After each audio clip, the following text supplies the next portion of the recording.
Hello बच्चों, ये हमारा लेक्चर नंबर 7 है केमिकल बॉन्डिंग का। तो लेक्चर नंबर 6 में हमने पढ़ा था वीबीटी के बारे में। तो वीबीटी हमें ये बोलती है ओवरलैपिंग ऑफ एटॉमिक ऑर्बिटल्स, और उन एटॉमिक ऑर्बिटल्स के पास अनपेयर्ड इलेक्ट्रॉन होना चाहिए।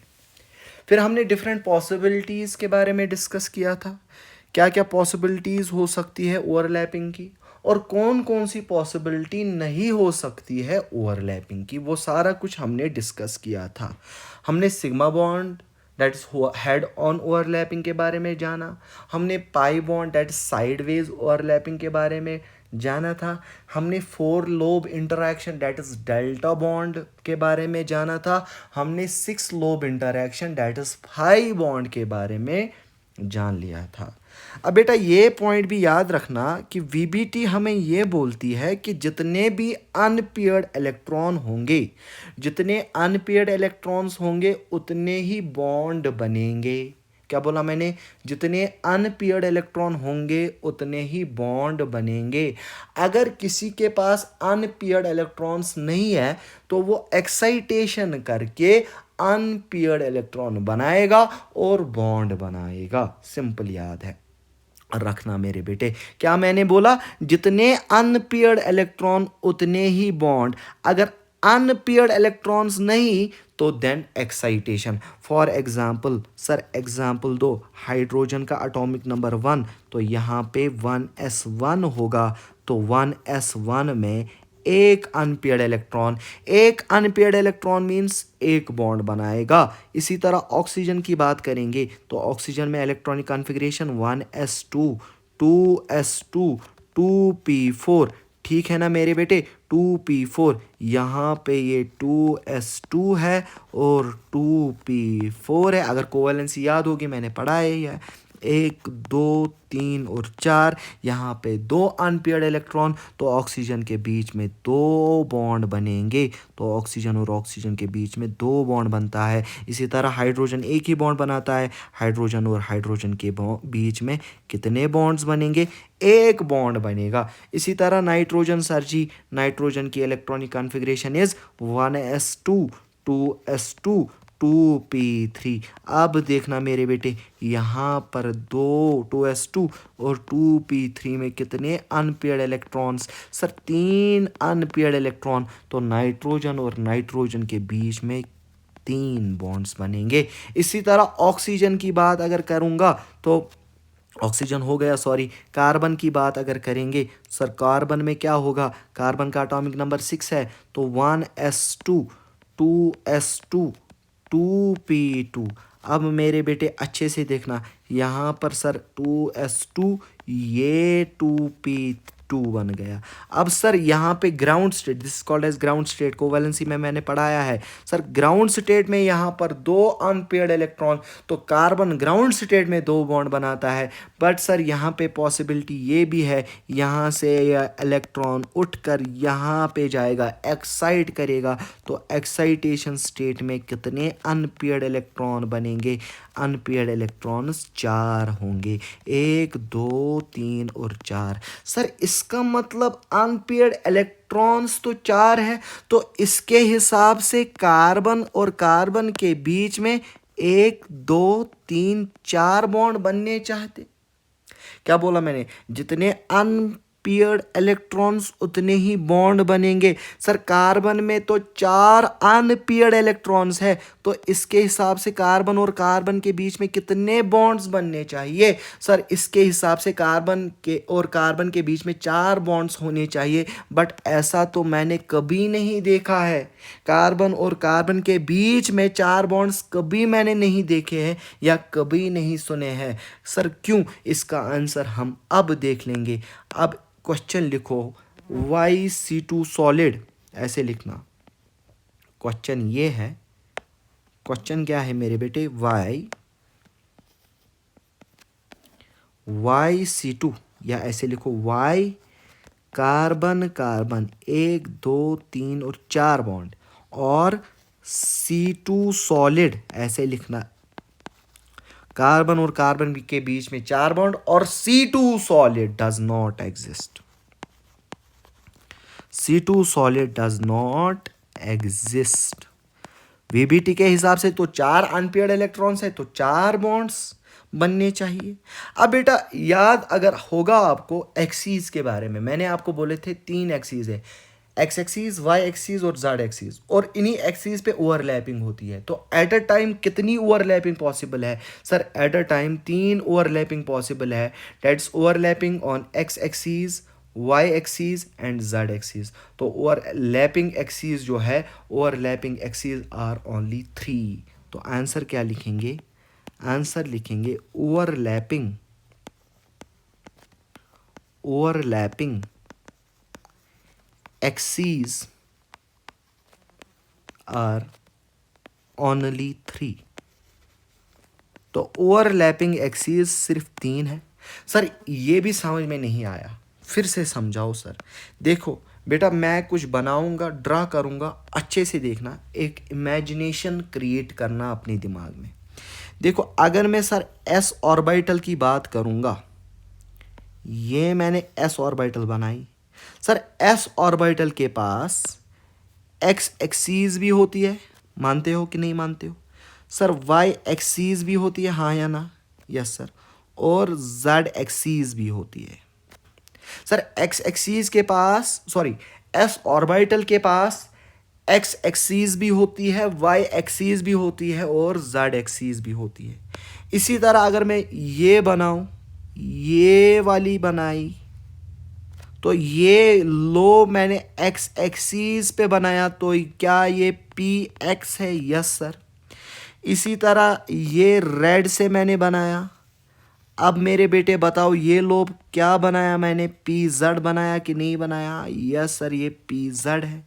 इसी तरह अगर मैं इस वाले एक्सीज पे ये लोब बनाऊं तो ये कौन सा लोब हो गया? पी वाई लोब हो गया। Is it clear?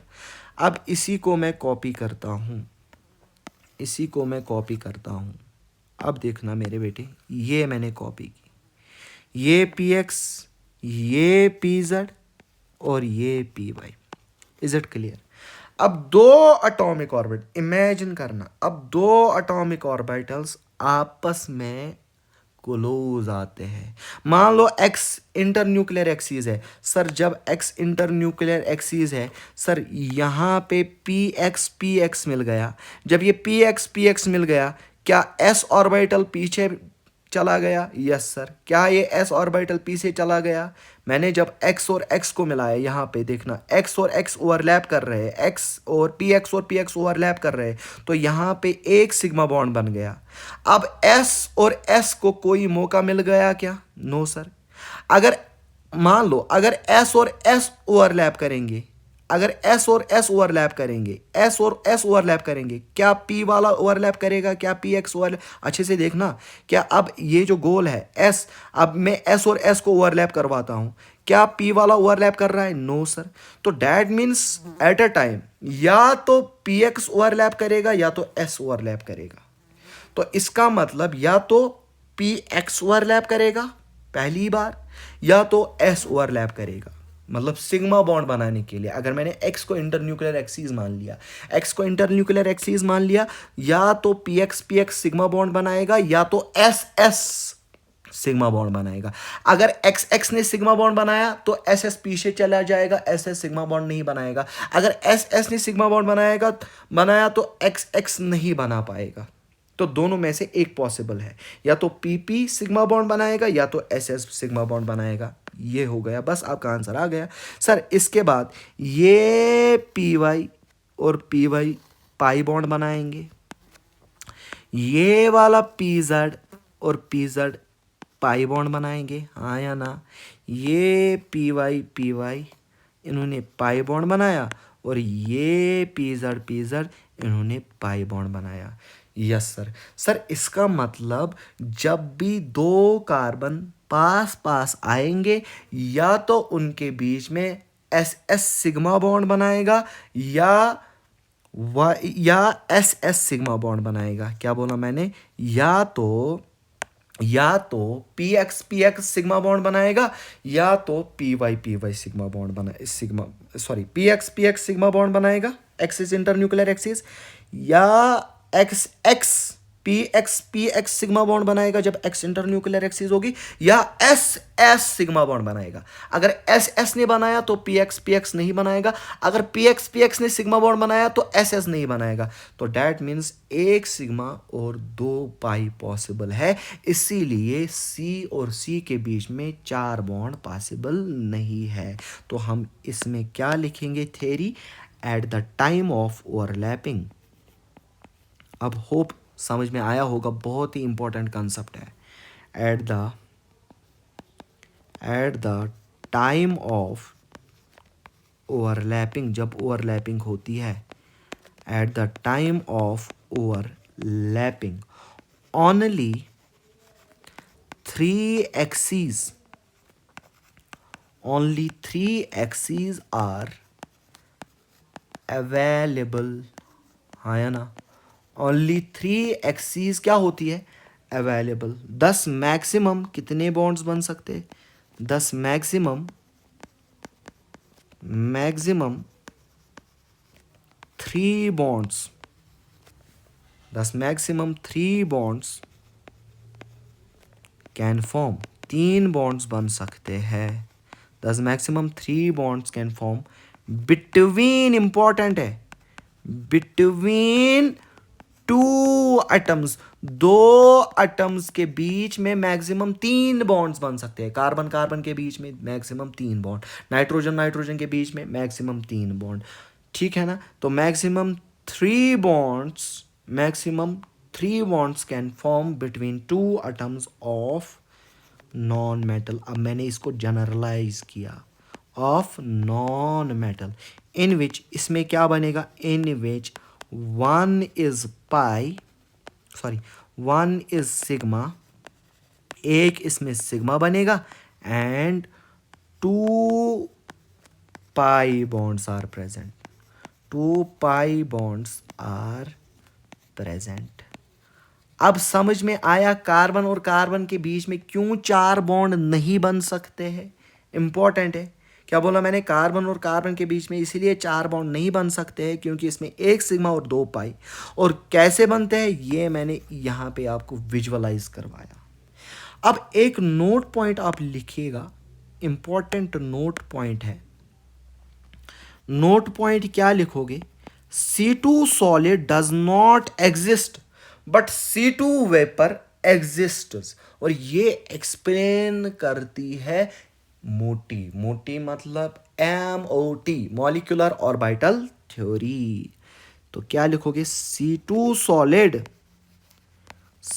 Solid, carbon carbon carbon के बीच में 4 बॉन्ड, डज नॉट एग्जिस्ट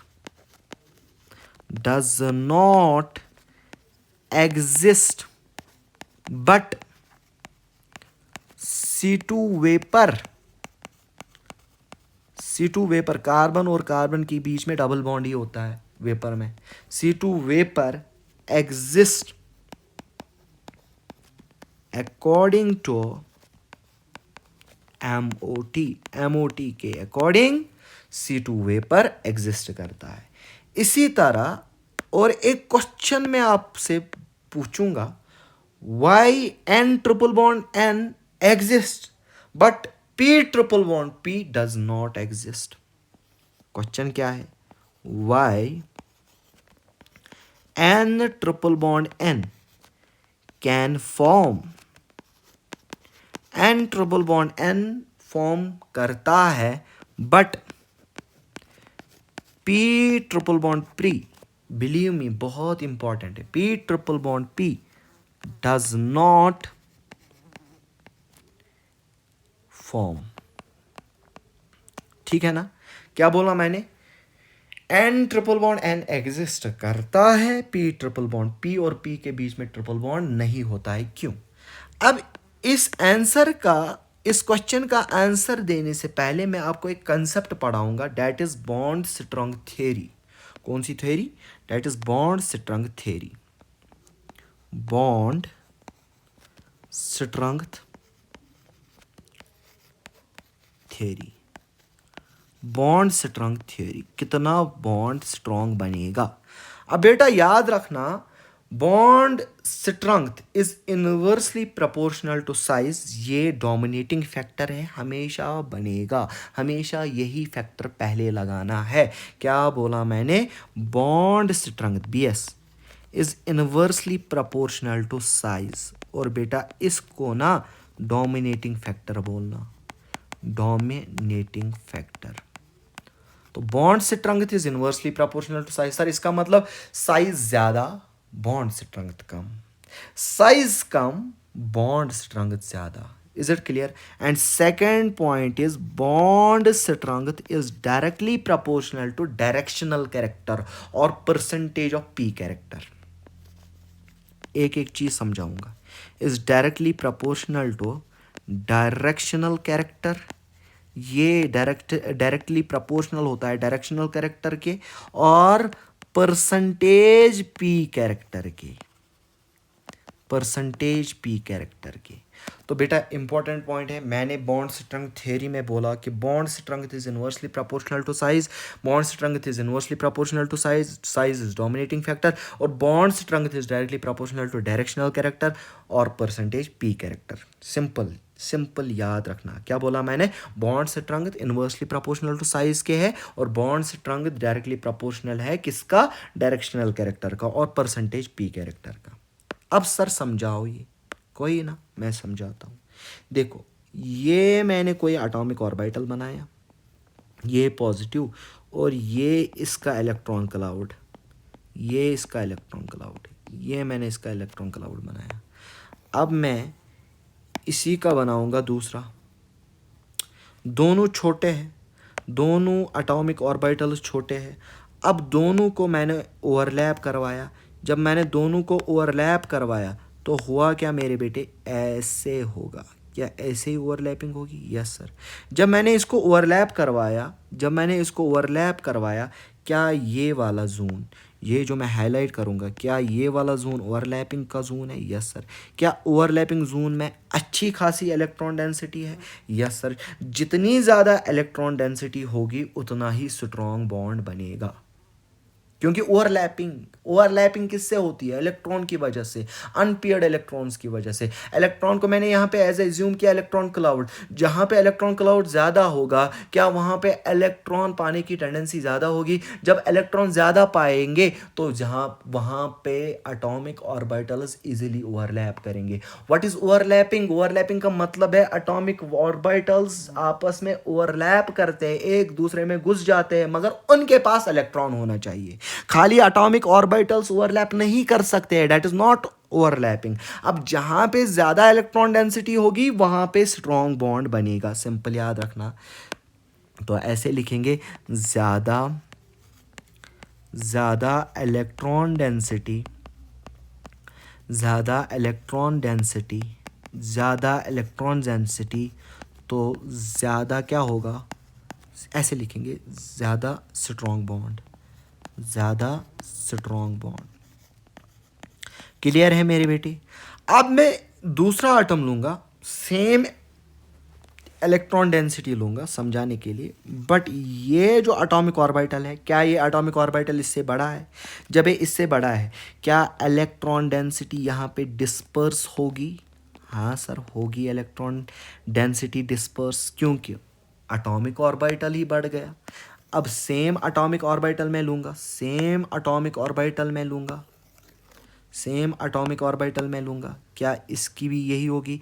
अब दोनों को क्या करना होगा? ओवरलैप करना होगा।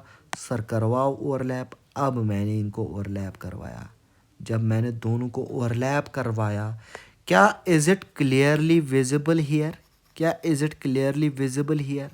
जो मैंने यहाँ पे हाईलाइट किया, क्या जो हाईलाइट पोर्शन है, क्या यहाँ पे इलेक्ट्रॉन डेंसिटी कम है? Yes sir. जब इलेक्ट्रॉन डेंसिटी कम होगी, जितना साइज बड़ा होगा, साइज बिग, साइज बिग, तो साइज बिग की वजह से क्या हो गया?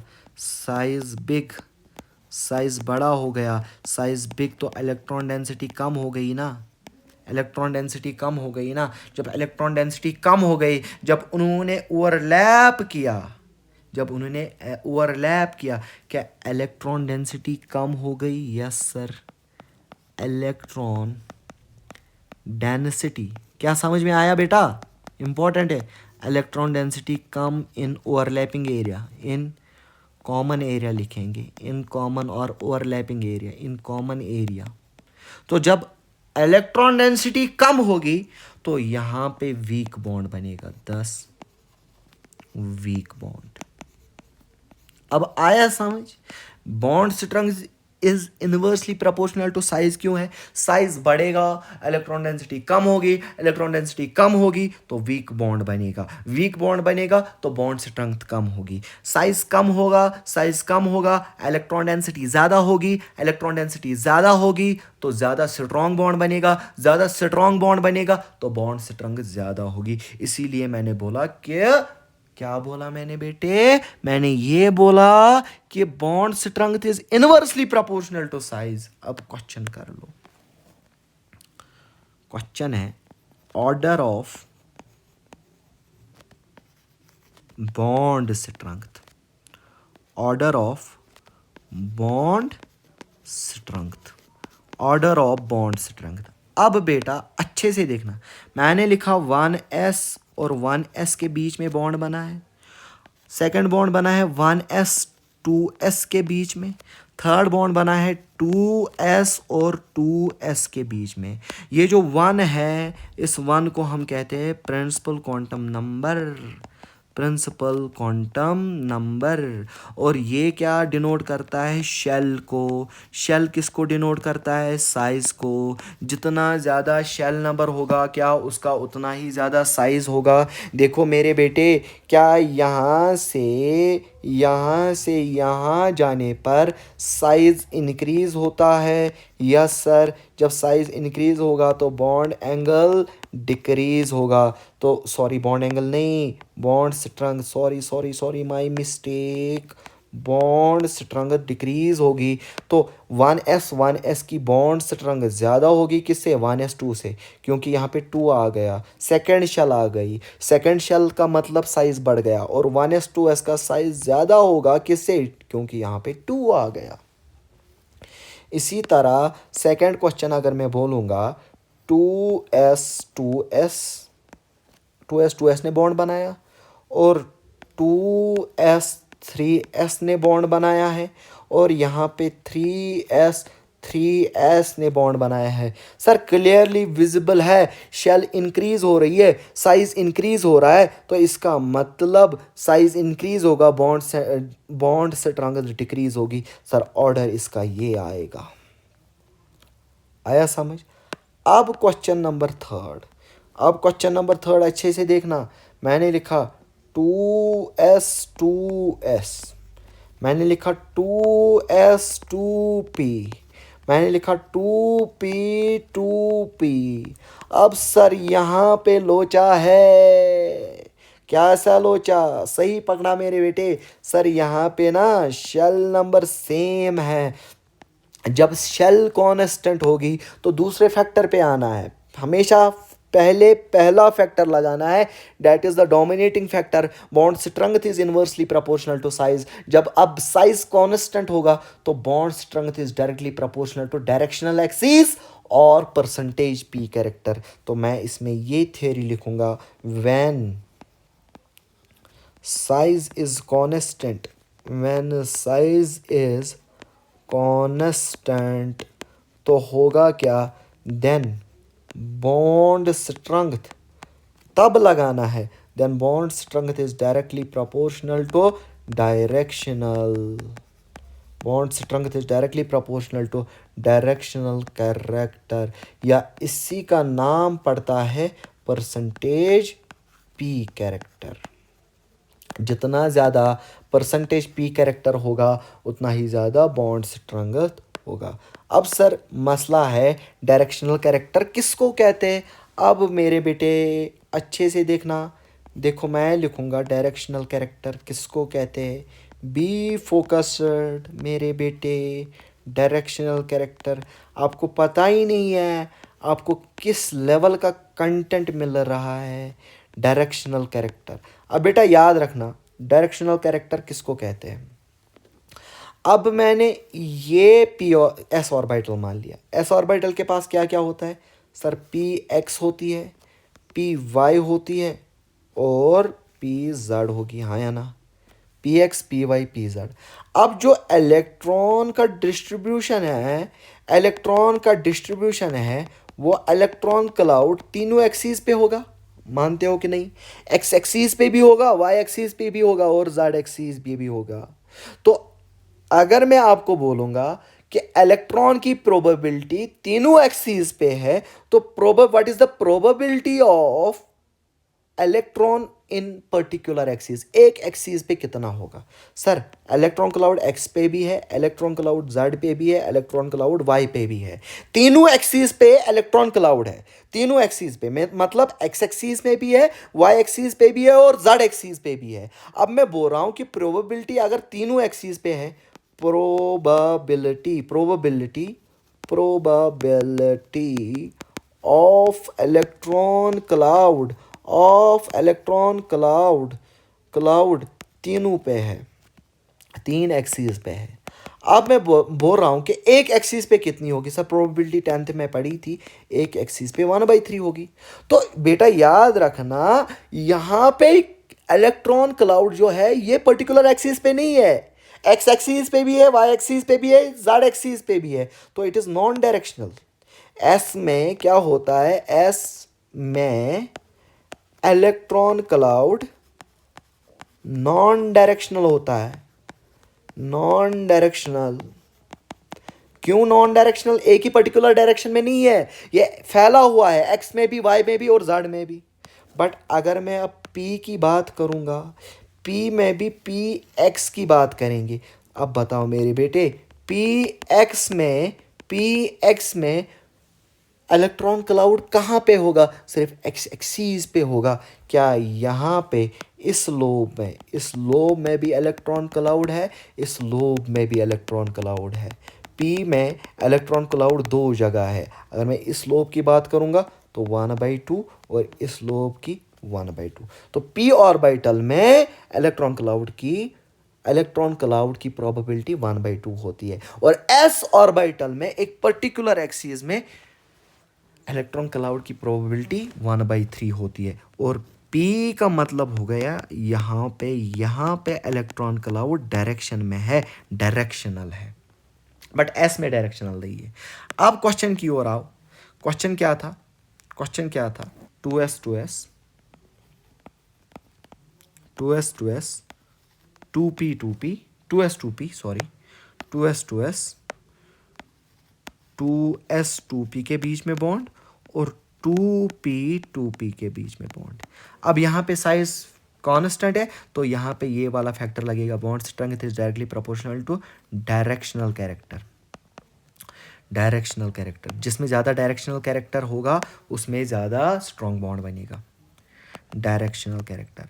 अब सीधा पता चलता है सर, एस जो है एस नॉन डायरेक्शनल है, पी डायरेक्शनल है। पी जब डायरेक्शनल है तो 2p का ज्यादा होगा बॉन्ड स्ट्रेंथ। एस और पी यहाँ पे एस भी है, पी भी है, बट पी इज डायरेक्शनल, तो इसकी वजह से ये होगा। और यहाँ पे जो लास्ट वाला है इसमें 2s है, तो इसका मतलब दोनों नॉन डायरेक्शनल है। अब तो ये हो गया एक मेथड। दूसरे मेथड में आप प्रोबेबिलिटी से ही निकाल सकते हो। देखो बेटा, ये एस रहा, ये दूसरा एस रहा, हाँ या ना? अब यहां पे प्रोबेबिलिटी ये रहेगी, हाँ या ना? अब एक एक्सिस पे कितना प्रोबेबिलिटी? 1/3 प्लस 1/3। अब यहां पे एक एस है और दूसरा क्या है? पी है, हाँ या ना? ये एक एस, ये पी बनाया मैंने। अब एस का कितना है? 1/3 और पी का कितना होता है? 1/2। और यहाँ पे क्या होगा? 2p, ये एक पी, ये दूसरा पी। अब बताओ इनके बीच में, इसका भी 1/2 प्लस 1/2। अब जब सम करते हैं इसको तो ऑर्डर ऊपर वाला ही ऑर्डर आएगा। अब चेक कर लेना, इज इट क्लियर? तो simple, S is non directional, P is directional. जिसमें पी ज्यादा उसमें बॉन्ड स्ट्रेंथ ज्यादा, सिंपल। अब ऐसे क्वेश्चन में डालूंगा, होप आपको समझ में आया होगा बेटा। इंपॉर्टेंट है, यहाँ से क्वेश्चन आता है। तो एक क्वेश्चन मैं ऐसा दूंगा, ऑर्डर ऑफ बॉन्ड स्ट्रेंथ। आप अच्छे से देखना, order of bond strength, order of bond strength क्या है मेरे लाला, 1s के बीच में और 1s के बीच में, ठीक है। इसी तरह मैंने लिखा 2s के बीच में, 2s के बीच में, और तो 2p के बीच में कर लो। अब देखो क्या आपको यहाँ तक अलग ये दिख रहा है और यहाँ पे ये अलग दिख रहा है, दोनों को अलग अलग सॉल्व कर लो। 1s और 1s में किसका बॉन्ड स्ट्रेंथ ज़्यादा है? देखो यहाँ पे भी एस, यहाँ पे भी एस, यहाँ पे भी एस पहले में, यहाँ पे भी एस, यहाँ पे भी एस, यहाँ पे भी एस, ठीक है ना। यहाँ पे भी एस, यहाँ पे भी एस, यहाँ पे भी एस, यहाँ पे भी एस। तो यहाँ पे किस पे डिपेंड होगा? शेल पे डिपेंड होगा। Bond strength is inversely proportional to size, जिसका साइज ज़्यादा उसका बॉन्ड स्ट्रेंथ कम। क्या 1s का ज़्यादा होगा bond strength as compare to 1s क्यों? यहाँ पे क्या लिखा हमने? Bond strength is inversely proportional to size वाला फैक्टर। अब ये वाला क्वेश्चन तो ऊपर ही किया, यहाँ पे साइज फैक्टर कांस्टेंट है, साइज इज कांस्टेंट यहाँ पे, हाँ या ना? साइज जब कांस्टेंट होगा तो bond strength is directly proportional to percentage P character, हाँ या ना? तो इसका ऑर्डर क्या आएगा सर? ये हमने ऊपर ही किया, जहाँ पी ज़्यादा होगा वहाँ पे परसेंटेज पी कैरेक्टर ज़्यादा, तो वहाँ पे बॉन्ड स्ट्रेंथ ज़्यादा। अब दोनों को मिलाओ, अब दोनों को मिलाओ, दोनों को मैंने येलो से दिखाया, अब दोनों को मिलाओ। अब यहाँ पे साइज फैक्टर फिर से आएगा, क्या याद रखोगे? यहाँ पे आप फिर से आप यूज़ करोगे कि bond strength is inversely proportional to size. अब क्या ये पहले आएगा, ये बाद में आएगा? तो इसमें क्या आएगा पहले? शाबाश, 1s स्ट्रॉन्ग बॉन्ड, फिर क्या लिखेंगे? 1s strong. अब इसकी बारी, अब इसमें कौन सा स्ट्रॉन्ग है? 2p वाला, फिर इसके बाद कम स्ट्रॉन्ग 2s वाला, फिर उससे कम है 2s वाला। होप आपको समझ में आई होगी। अब अनदर क्वेश्चन में लूँगा, इम्पोर्टेंट क्वेश्चन है, तभी तो मैं इतने पेन्स ले रहा हूँ। क्वेश्चन क्या है? ऑर्डर ऑफ, इतना तो मैं श्योरिटी से कह सकता हूँ, ऑफलाइन क्लास में लगभग इतना नहीं पढ़ाते हैं। Order of bond strength, order of bond strength, जो इन लेक्चर्स को ब्लाइंडली फॉलो करेगा उसकी रैंक इम्प्रूव होगी, 100% सिलेक्शन की चांसेस प्लस रैंक आएगी, plus order of bond strength. अब देखो कितना क्वेश्चन अच्छा बनाऊंगा। 1s 1s और 1s2p, अब यहाँ पे फंस जाओगे। इसी तरह 2s2p और 2p हो गए दो। इसी तरह आप लिखोगे 2s3p। इसी तरह यहाँ पे 3p के बीच में बॉन्ड, और इसी तरह 3p में बॉन्ड। वीडियो को पॉज कर लो, खुद सॉल्व करना। अब मैं सॉल्व करूँगा। देखो ये 1 वाले हैं, 1 1 1 1, ये 1s2p और सॉरी 1 तो यहाँ पे भी है ना, ये सारे 1 वाले ख़त्म। ऐसे ही ग्रुपिंग किया करो, ये 2 वाले यहाँ तक ख़त्म, यहाँ पे 3 वाला आ गया तो 3 वाला यहाँ तक, यहाँ 2b और 3b, यहाँ पे प्योर 3 है तो ये वाला। अब कर लो 1s और 1s और 1s2s के बीच में पहले साइज देखो, 1 1 और 1 2, 2 तो बड़ा है, साइज बड़ा है तो बॉन्ड स्ट्रेंथ कम होगी, तो 1s ज़्यादा है। अब यहाँ पे देखना 1s 1s2p। अब यहाँ पे तो सेम शेल्स है सर। अब डायरेक्शनल कैरेक्टर देखो, p कैरेक्टर जिसमें ज़्यादा होगा वो स्ट्रॉन्ग बॉन्ड होगा। क्या अब 1s2p स्ट्रॉन्ग होगा as compare to which? 1s2p strong होगा एज कम्पेयर टू 1s2s। अब दूसरे की ओर जाएंगे सर, क्या है? 2s 2p 2p अब 2 सेम है, साइज कांस्टेंट है, साइज कांस्टेंट तो परसेंटेज पी कैरेक्टर, जहाँ पे पी ज़्यादा होगा वहाँ पे बॉन्ड स्ट्रेंथ ज़्यादा, पी 2 बार तो इसका ज़्यादा, यहाँ पर 1 बार तो इसका, और एस कम है। अब इसी तरह थर्ड पे जाएंगे, 2s 3p क्या साइज कांस्टेंट है? यस सर, शेल कांस्टेंट है। अब 2s 3s और 2s 3p में किस में परसेंटेज पी कैरेक्टर ज़्यादा? सीधी सी बात है सर, नो बकवास, 2s 3p में ज़्यादा है, तो इसका ऐसे आएगा। अब इसी तरह लास्ट में अगर हम बनाएंगे 3s 3p अब साइज कांस्टेंट है, अब यहाँ पे फिर से फैक्टर कौन सा वाला आएगा? Yes sir, percentage P character, जिसमें पी ज़्यादा वो बॉन्ड स्ट्रेंथ ज़्यादा, क्या इसका ये ऑर्डर आएगा? अब सभी को एक साथ मिलाओ, बट जब सभी को एक साथ मिलाना है तो एक ही फैक्टर आएगा काम, that is bond strength is inversely proportional to size. तो क्या आएगा मेरे बेटे? 1s स्ट्रॉन्ग बनता है किससे? 1s 2p से, फिर आएगा 1s 2s, फिर आएगी इसकी बारी, इसमें कौन ज़्यादा? 2p फिर आएगा 2p फिर क्या आएगा? 2s 2p, very nice, 2s 2p, फिर क्या आ गया? यस सर सुन रहा हूँ, 2s हाँ या ना? अब इसकी बारी, अब इसमें आएगा पहले 2s 3p, फिर क्या आएगा? 2s 3s हाँ या ना? फिर क्या आएगा? 3p फिर क्या आएगा? 3s 3p फिर क्या आएगा? 3s लास्ट में। ये इसका आंसर रहा।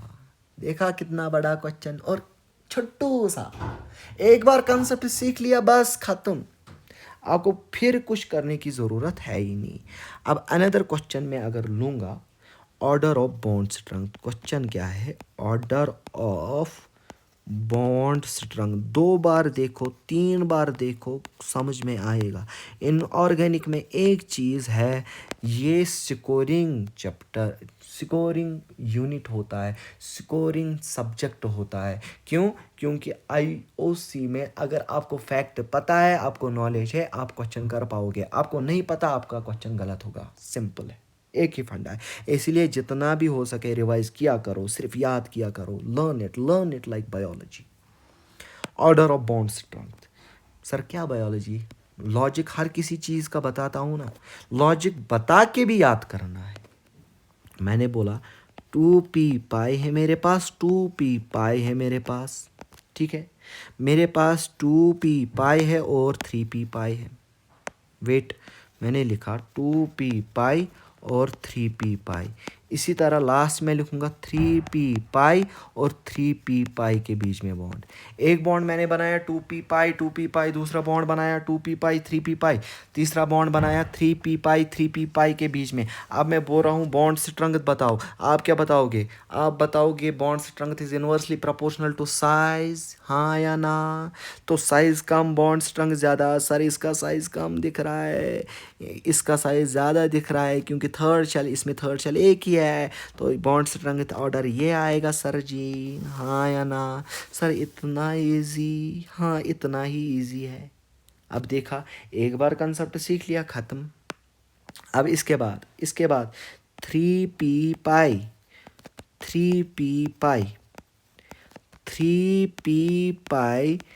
3d और लास्ट में 3d बेटा यहाँ पे याद रखना, शेल कांस्टेंट हो गई, तो क्या याद रखना? 3d का ज़्यादा होता है, सबसे ज़्यादा किसे? 3p से, और 3p का सबसे वीक बॉन्ड बनता है। क्यों बनता है? देखो मेरे बेटे, क्या 3p आप ऐसे बनाओगे, हाँ या ना? क्या ऐसे 3p है? क्या ऐसे बनेगा 3p और बट 3d क्या ऐसे बनेगा? हाँ सर ऐसे बनेगा, थोड़ा सा झुकेगा। अब यहाँ पे क्या ये 3d ऐसे होगा, ऐसे होगा, हाँ या ना? Yes sir. अब क्या यहाँ पे इलेक्ट्रॉन डेंसिटी के हिसाब से सर अगर आप बोलोगे प्रोबेबिलिटी के हिसाब से यहाँ पे 4 लोब्स तो 1/4 आना चाहिए, फिर तो आपका आंसर गलत है। बट अकॉर्डिंग टू एमओटी के हिसाब से जो डी ऑर्बिटल है वो मैं आगे पढ़ाऊंगा आपको। जो डी ऑर्बिटल है ये डी ऑर्बिटल छोटी हो जाती है। अभी इलेक्ट्रॉन डेंसिटी इतनी थी, इसमें फैली थी, अब इलेक्ट्रॉन डेंसिटी ऐसे फैलेगी, ऐसे। क्या इलेक्ट्रॉन डेंसिटी ज़्यादा आ गई?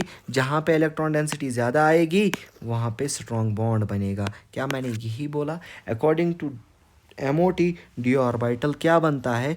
छोटा छोटा, इसीलिए 3d पाई स्ट्रॉन्ग बॉन्ड बनता है। अब सर आपने तो कुछ क्वेश्चन बोला था, आपने बॉन्ड स्ट्रेंथ पढ़ाया, अब आओ क्वेश्चन के पास। क्या क्वेश्चन दिया था मैंने? Why N triple bond N can form P triple bond P does not form. अब आओ इसके आंसर पे, अब आओ इसके आंसर पे, आओ बेटा आओ। अब फॉस्फोरस है, फॉस्फोरस की electronic configuration outer most that is 3s2 3p3, हाँ या ना? यस सर, सर 3s2 ऐसे है और ये 3p3 है, अनपेयर्ड इलेक्ट्रॉन्स 3। क्या मेरे बेटे एक बॉन्ड सिग्मा बॉन्ड बनता है, ये सिग्मा बॉन्ड बनाएगा।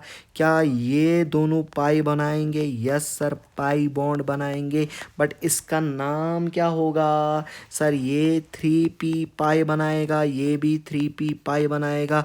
दूसरा फॉस्फोरस के साथ ये 3p पाई बनाएगा। बट सर जी मौज कर रहे हो सर, 3p पाई 3p पाई वीकेस्ट बॉन्ड होता है। कोई नेचर में वीक बनना चाहेगा क्या? नहीं सर, जो 3p पाई साइडवेज ओवरलैपिंग है ना, ये वीक ओवरलैपिंग है, इसीलिए कोई इसको करना नहीं चाहेगा, इसीलिए p triple bond p possible नहीं है। आया समझ मेरे लल्ला? आंसर क्या लिखोगे? Answer is 3p pi sideways. बोलू आया समझ? आया गोलू समझ? 3p pi sideways overlapping is not possible, possible नहीं है, is not possible. So phosphorus क्या करेगा फिर? एक्साइटेशन करेगा। सो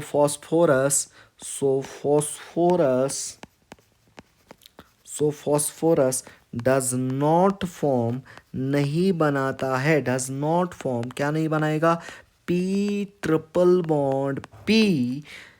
फॉस्फोरस जो है ये सेटिस्फाई करता है ये अपनी covalency by making the single bonds, therefore exist as p4। Phosphorus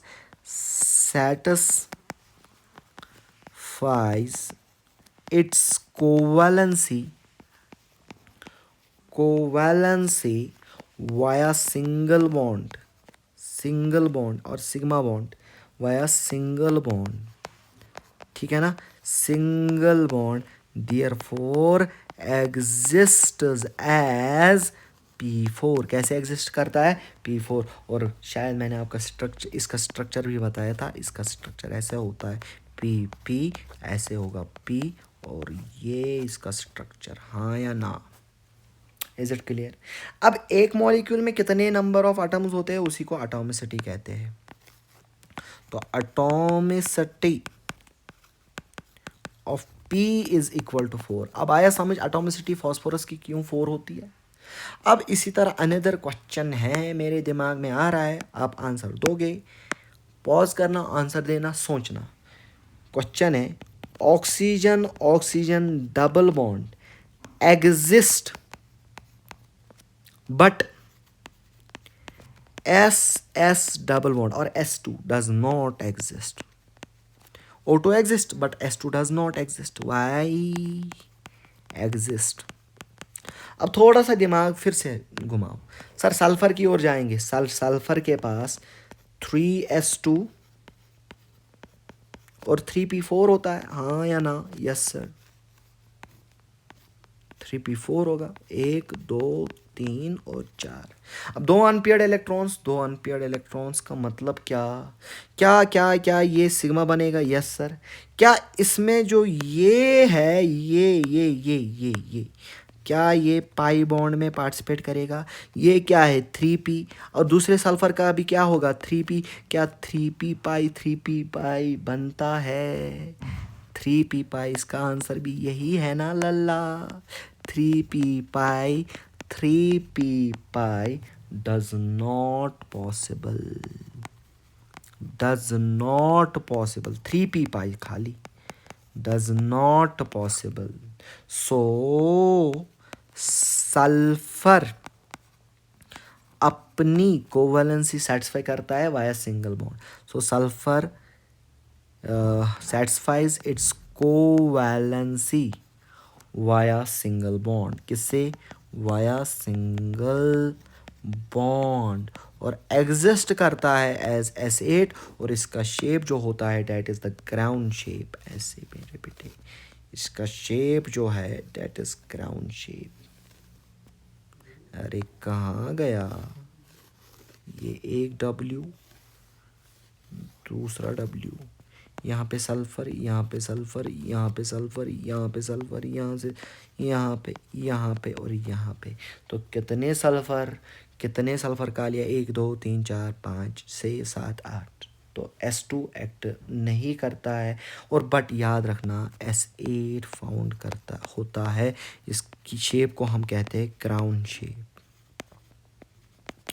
but S2 vapour exist, but S2 vapour exists। इसका आंसर कौन देगा आपको? ए मोटी। कौन देगा?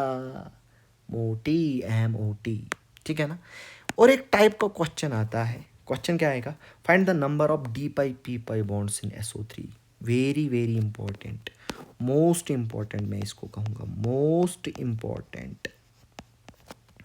क्वेश्चन क्या है? Find the number of, important है, एक बार सीख लो, मचा डालोगे। Find the number of D pi P pi bonds in SO3। SO3 में D पाई P पाई बॉन्ड्स निकालने हैं, डरना नहीं है। आप क्या लिखोगे? सल्फर के पास कितने वैलेंस इलेक्ट्रॉन्स है? 6। सल्फर के पास 6 वैलेंस इलेक्ट्रॉन्स होते हैं। तो कितने बॉन्ड्स बना सकता है? देयरफॉर कैन फॉर्म, आपने कोवैलेंसी पढ़ी है, देयरफॉर कैन फॉर्म 6 बॉन्ड्स। तो सल्फर 6 बॉन्ड्स बना सकता है। अब बनाओ सल्फर। और ऑक्सीजन कितने हैं? 3, 1 2 3। अब मैंने सल्फर का स्ट्रक्चर आपको बोला है, तो ऐसा स्ट्रक्चर है क्योंकि ऑक्सीजन 2 डबल बॉन्ड बनाता है। Is it clear? अब मेरे बेटे ये स्ट्रक्चर है, ये स्ट्रक्चर है सर, ये तो हमने जान रखा है। अब जब क्वेश्चन आएगा सर हम उसको कैसे टैकल करेंगे, देखो आप ना पहले सल्फर लिखोगे। अब सल्फर की इलेक्ट्रॉनिक कॉन्फ़िगरेशन 3s2 3p4 और 3d0 भी होता है सर, पॉसिबल है। तो ग्राउंड स्टेट बनाओ, ग्राउंड स्टेट बनाओ, इसकी ग्राउंड स्टेट।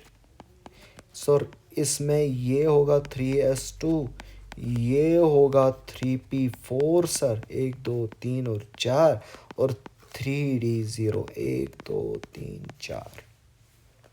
अब सर एक्साइटेड स्टेट, क्योंकि हमने 6 बॉन्ड बनाने, यहाँ से एक इलेक्ट्रॉन जाएगा और यहाँ से भी एक इलेक्ट्रॉन जाएगा। Is it clear? तो क्या बनेगा सर? यहाँ पे एक सिग्मा, सॉरी एक लोन, सॉरी एक इलेक्ट्रॉन, 1 2 3 3 इलेक्ट्रॉन यहाँ पे, और यहाँ डी में जाएंगे 4 electron, sorry 2 electron. Is it clear? D में गए कितने इलेक्ट्रॉन? 2 इलेक्ट्रॉन एक्साइट करके। अब इसी तरह ऑक्सीजन है हमारे पास। देखो मेरे बेटा, पहले सिंगल बॉन्ड को सिग्मा बॉन्ड, दूसरे बॉन्ड को सिग्मा बॉन्ड, सिंगल बॉन्ड को सिग्मा बॉन्ड। अब जितने भी बॉन्ड्स होंगे उनको पाई बोलेंगे। पहला बॉन्ड हमेशा सिग्मा बॉन्ड बनता है, क्या ये सिग्मा बॉन्ड बना होगा ऑक्सीजन के बीच में? Yes sir. सल्फर और ऑक्सीजन के बीच में ये भी सिग्मा बॉन्ड बना होगा, तो मेरे पास 3 सिग्मा बॉन्ड्स हैं। ये सिग्मा बॉन्ड है। अब मेरे बेटे क्या ये पाई बॉन्ड बना होगा? Yes sir. अब किसके बीच में ये बना है? क्या ये 3p के बीच में बना है? 3p pi. और ऑक्सीजन की इलेक्ट्रॉनिक कॉन्फ़िगरेशन बताओ सर। ऑक्सीजन, ऑक्सीजन के पास क्या है? 1s2 2s2 2p4, हाँ या ना? ये 2s2, ये 2p4। Is it clear? अब ऑक्सीजन का क्या आ रहा है? ये पाई बनाने के लिए 2p पाई आ रहा है, हाँ या ना? इसी तरह ये 3d है, सल्फर का 3d है। ये ऑक्सीजन का पाई बॉन्ड बनाएगा, ये पाई बॉन्ड बनाएगा, क्योंकि 3 सिग्मा 3 पाई। और सल्फर का ये 3d आ रहा है, ऑक्सीजन का ये 2p पाई आ रहा है, ये 3d पाई। और इसी तरह यहाँ पे ये 3d पाई और ये 2p पाई। चमका कि नहीं चमका? तो फिर से मैं बनाऊंगा मेरे बेटे। ये सल्फर, अच्छे से देखना, double bond O, double bond O, यहाँ पे डबल बॉन्ड ओ। क्या ये वाला पाई बॉन्ड, ये वाला पाई बॉन्ड, एक pi bond 3p pi 2p पाई से बना है, तो ये वाला pi bond 3p pi 2p पाई से बना है। ये मैंने बनाया। ये वाला पाई बॉन्ड, दूसरा पाई बॉन्ड 3d पाई से, 3d पाई और 2p पाई से बना है। और ये वाला पाई बॉन्ड सर 3d पाई और 2p पाई से बना हुआ है। तो यहाँ पे मेरे पास क्या है? SO3 में 1, इसको मैं बोलूँगा 1, ऐसे लिखेंगे आपको समझ में आएगा। 1 3p पाई, 1 3p पाई 2p पाई, और इसको सिंपल p पाई बोलेंगे, और इसको सिंपल क्या बोलेंगे? p पाई। तो एक पाई बॉन्ड p पाई के बीच में बन रहा है। To be more precise 3p pi और 2p पाई के बीच में, और 2 बॉन्ड बन रहे हैं, 2 पाई बॉन्ड्स किसके बीच में बन रहा है? 3d पाई 2p पाई, और इसको मैं लिखूंगा d पाई p पाई। तो क्वेश्चन क्या था? How many number of d pi p पाई? तो आंसर क्या आएगा? तो आंसर इज 2। Answer is 2। अरे समझ में आया सर? अभी भी क्लियर नहीं हुआ, देखो अब क्लियर होगा। फिर से एक बार नज़र रखो। क्वेश्चन क्या है? Question is find the number of d pi p pi bonds किस में? इन SO2 में d पाई p पाई बॉन्ड्स निकालो। सर मैंने लिखा सल्फर, सल्फर 3s2 3p4, क्या 3d0 भी है? Yes sir. अब ऑक्सीजन 2 है तो 4 कोवैलेंसीज चाहिए ही चाहिए सर। 3s2 ऐसे, और ये ना 3p4 है सर, 3p4, ये ग्राउंड स्टेट। अब एक्साइटेड और 3d भी है अवेलेबल, और मुझे 4 बॉन्ड्स बनाने हैं, क्योंकि ऑक्सीजन 2 बॉन्ड बनाता है, तो 4 कोवैलेंसी चाहिए। मेरे पास 2 ही कोवैलेंसी है। अब क्या होगा? 1 2 3 4। अब मैंने अगर इसको एक्साइट किया तो कितनी कोवैलेंसीज आएंगी? 1 2 3 4 कोवैलेंसीज आएंगी। तो बेटा जी क्या बनेगा? ये 3s2 है, ये बेटा 3p3 है, 3p3 है, और ये मेरे बेटे 3d है, 3d। अब मेरे बेटे क्या यहाँ पे इनकी एक्साइटेशन हो गई? नो सर, इन्हीं को हम लोन पेयर कहते हैं। कौन से पेयर कहते हैं? इन्हीं को हम लोन पेयर कहते हैं। Is it clear? अब देखो सल्फर है और क्या है? ऑक्सीजन है। थोड़ा सा नीचे लिखेंगे, सल्फर और 2 ऑक्सीजन, 1 2। अब एक ऑक्सीजन 2 बॉन्ड बनाता है, एक ऑक्सीजन 2 बॉन्ड बनाता है। इसमें एक बॉन्ड क्या होगा? Sigma bond. इसमें भी एक बॉन्ड सिग्मा बॉन्ड होगा, दूसरा पाई होगा, ये वाला भी पाई होगा। पहले क्या बनाना होता है, सिग्मा बॉन्ड। अब ये वाला भी sigma bond, sorry sorry sorry, अब ये वाला सिग्मा बॉन्ड आएगा, ये वाला सिग्मा बॉन्ड आएगा। तो आप क्या याद रखोगे, एक सिग्मा बन गया 3p और 2p के बीच में, दूसरा सिग्मा 3p और 2p के बीच में। अब क्या ये बॉन्ड बनेगा पाई बॉन्ड, ये बॉन्ड बनेगा पाई बॉन्ड। अब क्या है आपके पास, ऑक्सीजन, ऑक्सीजन के पास क्या है, 2p4, 2p4, ठीक है ना। उसके पास क्या है, 2p4, 3s2 2p4। क्या ऐसा सीन है, 1 2 3 और 4। अब इसमें से इसने तो सिग्मा बॉन्ड बनाएगा, ये बनाएगा पाई, तो 2p पाई बना रहा है। तो ये 2p पाई, ये भी 2p पाई, किसका, ऑक्सीजन का 2p पाई, ऑक्सीजन का। और ये किसका, सल्फर का, ये 3p पाई है और ये 3d पाई है। अब आया समझ। तो इसमें क्या है, सल्फर में क्या है, सल्फर में क्या है, एक जगह से 3p, सल्फर का 3p पाई और इसका 2p पाई। अब यहाँ से दूसरी जगह से सल्फर का 3d पाई और ऑक्सीजन का 2p पाई। अरे इम्पॉर्टेंट है, तो क्या लिखेंगे, 1 pi bond is, 1 pi bond is किसके बीच में, 3p पाई 2p पाई और p pi bond. Another pi bond is in between, किसके बीच में, another pi bond is equal to, किसके बीच में है, 3d पाई 2p पाई और क्या मैं इसको बोलूँगा, d पाई p पाई बॉन्ड। तो एक p पाई दूसरा d पाई p पाई। तो कितने बॉन्ड्स है, 1, आंसर 1 आएगा। तो आंसर इज 1। अब इसी तरह आप बताओ ClO4 नेगेटिव में क्वेश्चन है, अच्छे से देखना, देखो इतनी क्वेश्चन प्रैक्टिस करवा रहा हूँ। फाइंड द टोटल, एक एक ना एक एग्जाम्पल में समझ में आएगा।